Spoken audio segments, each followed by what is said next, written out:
here with Nathan Dexter. Welcome, Nathan. Hey, Sam. Thanks for having me.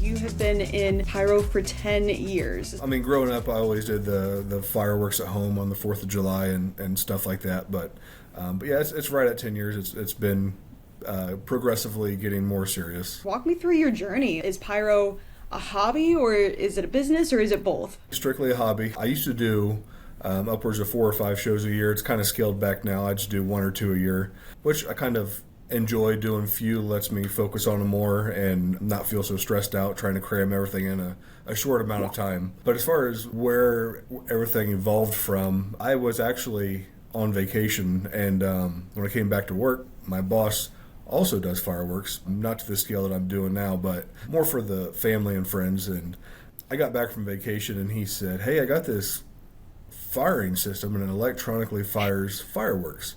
He said, "Do you think you can figure it out?" And I'm like, at that time I was totally unaware of anything like that, so I'm sure I could do something. So I dabbled with it the first year and it went okay. I only had a couple weeks to get accustomed with it, but after that show was over, every year we did a work party, and it just got bigger and bigger every year, to the point I got my 1-3 license, and then we were shooting larger shells, and it just has never stopped. Every year I'm always learning something and growing to figure something else out. Yeah. That's kind of a first. Where do you work? The company is Lunar Company, so we're a concrete construction company. We usually did something for the employees. We called it Lunar Fest a couple weeks after the 4th of July. Yeah. And you're based in Carmel, Indiana. Have you lived there for most of your life? No, I have not.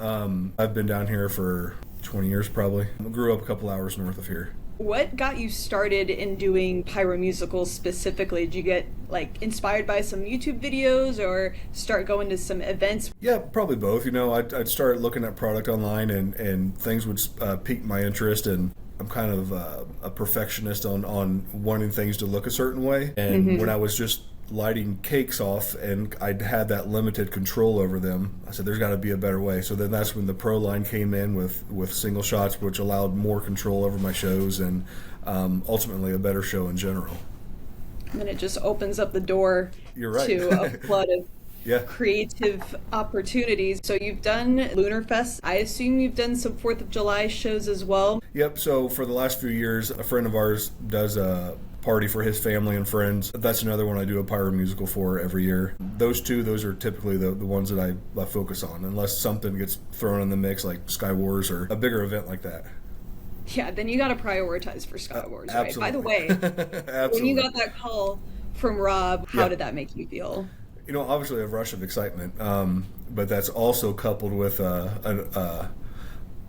crap, I got a lot of stuff I got to do still. When I got that call, the first thing that was on my mind was finish putting together, designing my first show. I want to get that done as soon as possible so I can start focusing on Sky Wars and devote all my time to it. How big is your crew going to be? It's a pretty good sized crew. I got probably about 10 people on there. Other than Sky Wars, have you done displays at any other pyro events? I did a big show at PGI with AJ. Fantastic. It was a lot of fun. And I'm really excited because a bunch of those same guys who were out in the field with us for that event are helping with this one. What else? Any other competition shows you've participated in? Yeah, I did so last year they had the inaugural Pro-Am competition at CobraCon, which is now Elevate. Oh, so very cool. That was my, quote, first competition. Yeah, got my feet wet with the competition world of fireworks, and hopefully I can jump right in on this one. What are some things that you learned from those competitions that you think are going to help you in Sky Wars? Personally, on that show, it was music selection. I shot my show to music that I enjoyed. Instead of music that would appease to the crowd or the judges, which is totally fine. That's what I wanted to do. So I'm kind of doing a little bit different genre for this one, and I think it's going to go over pretty well. Isn't that wild how you can spend a lot of time and energy on the look and feel of your show, and at the end of the day, sometimes the crowd is just so turned off by your music selection, even though you love the music? Yeah, and I mean, everybody's got their own opinion and personal taste, and that's absolutely fine. So you're going for a little bit more of a broad feel for this music selection. Do you have a theme, maybe? I don't have a theme, and I've never been one. I see a lot of people that do great shows with themes and stuff, and I've never been one that does a theme. I'm more of how well the show flows from song to song. Does it flow well? And if it does, it's going to be a great show. Nothing against themed shows or anything like that. I've just gone more of, I need a good song with good beats that have good hit points for fireworks. And I mean, like any of us that do pyromusicals, when we hear a song, we envision the fireworks going off in our head. That's when you know you've got a good song. I mean, it all starts up here, and if it doesn't go past there, then it's not a good song. Completely true. Any teasers that you want to divulge about your show? Man. So I did have a really cool run that was scheduled to go in my finale. Thankfully, I tested it because it wasn't as cool in person as what my sim made it look like and what I had envisioned in my head. So that saved me because it did not turn well at all. And but yeah, so I have something that I think is even just as good to replace it. It's a good thing that you test before going in front of a live audience of yes, 10,000. 100%. That was not where I want to do my testing at. No, I really don't know of any type of hints on what my show. There's ups and downs to it. There's something in the show for everybody that they will like. The makings of a perfect pyro musical. Yes, and I think that the finale song or the final song is the ticket to hopefully winning, and I think I've got a good song picked out for it. Do you have any personal goals for you and or your crew at Skywars this year? Obviously, you want to win, but is there anything else like that you guys are trying to learn or do differently? I've helped out on AJ Skywars show, and then our big show that we did in PGI, and just all the shows that I've done. You know, I've learned that your crew is invaluable. So it's important to me to take care of those guys, and I want them to enjoy their time out there. You know, I don't want it to be hard grit, sweat, and having miserable days out there. So I hope that we do well taking care of them so they enjoy the show just as much as we've enjoyed putting it on for everybody. So, but other goals than that is just try to be as perfect as I can with everything that I've designed, and fingers crossed it goes off as it should. That's a really good goal to have too, because I mean, watching the shows is like one of the big parts of Skywars, but the joy of being at Skywars is being surrounded by fellow pyros 100%. And enjoying your time there. Have you met any of your fellow competitors? I have not, no. We chat. We've got a group text that's going on. All friendly chat, no trash talking or anything like that. Looking forward to meeting them both. They both seem like great guys. How many times have you been to Skywars? I don't think I asked you that. 2022, I think, was my first year, and I've been every year since. That's what got me is the first year there, I said, I'm going to do this someday. So that was my goal to work up to and get my chance this year. Do you have any Pro-Am competitors from the years past that you've really taken inspiration from? I guess AJ was one of them. AJ Plotty, yeah. He's probably, I mean, I talk to him several times a week, so he's probably the closest one, and that's really where I met a lot of my now good pyro friends was. I helped out on his Champions of Champions show, and everybody who's on that crew I became really good friends with still to this day, and most of them are coming back to help me. That's a really good connection to have. AJ is very ingrained in Skywars, and his crew's amazing. I have some fast facts. Number one, what is your firing system of choice? Cobra Firing Systems. Scripting software of choice? Finale 3D. What's your finale effect must have? I don't necessarily know if there's a specific effect other than a full sky, and right. Hopefully not just sky puke. Gold, I mean, anything gold. I mean, brocade, nishiki, it's pretty. Do you have any effects that you can't script a show without? So I am big on using effects that don't come as a single shot. I tear all kinds of cakes apart. There's a handful of cakes that I use in every show as single shots. I guess it's just, quote, my signature, but they just fit with everything that I always design. So there's a few raccoon cakes that those effects come into every one of my shows. The DIY single shots? Yep. How many pyro t-shirts do you think you own?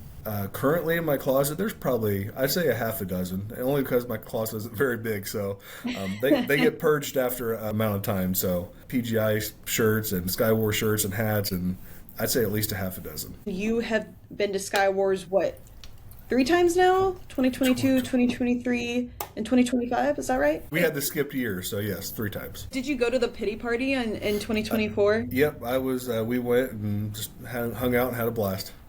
There you go. I'll count it every year. On a scale of proactive pyro to pyrocrastinator, proactive pyro being like you start the choreography and soundtrack of a show as soon as you know that you're doing it, to the pyrocrastinator who is like start at the last possible minute. Where do you think you fall on that scale? Oh, the sooner I can get something done, the better. My Skywar show's done. There you go. You're proactive. Pyroactive, for sure. Fast fact on your show, how many cues do you have? 3,200. How many lifts are you bringing? Honestly, I didn't want to do any. Completely a fair. Yeah, I didn't want to do any, but I decided to do one. Yeah. Bringing one in. Yeah, against my own goodwill, I didn't want to do any, but there's going to be one. What was your reasoning behind not wanting to? I like everybody to be on the same playing field. I think I'll leave it at that. There's three of us. Are you at a disadvantage if two guys are doing it and you aren't?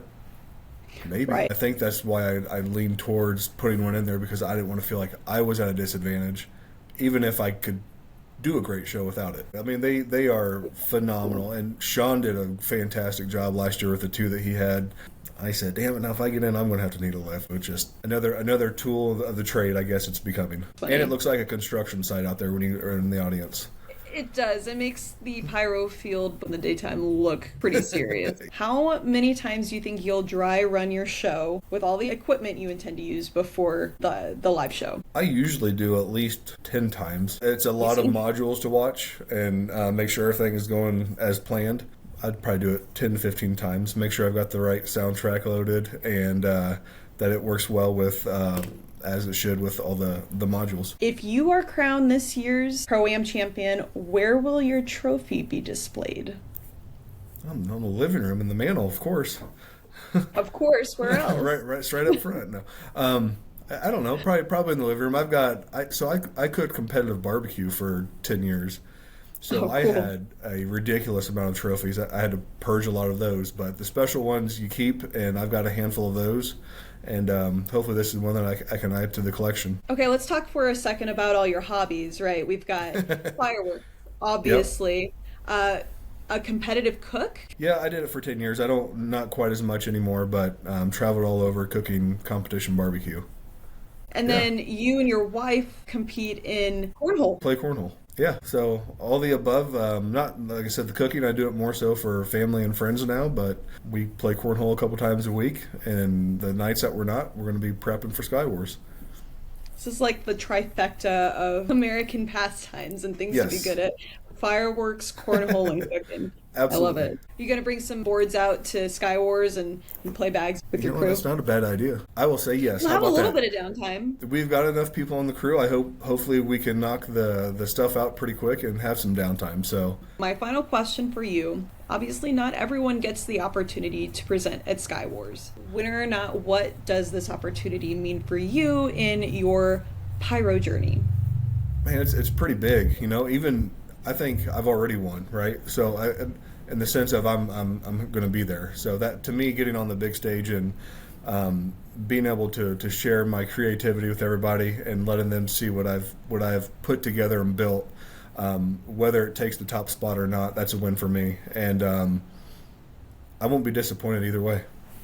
That's a really good attitude to have going into this. Congratulations again. Is there anything else that you want to tell us, the Sky Wars community? I look forward to sharing my show with everybody, and I hope that everyone has a good, safe, and spectacular show to share with everybody as well, being the champions of champions and the 250th anniversary of the United States and everything. I think it's going to be a special year.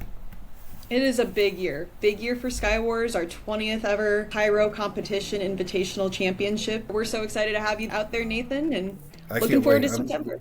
Yep, I can't wait.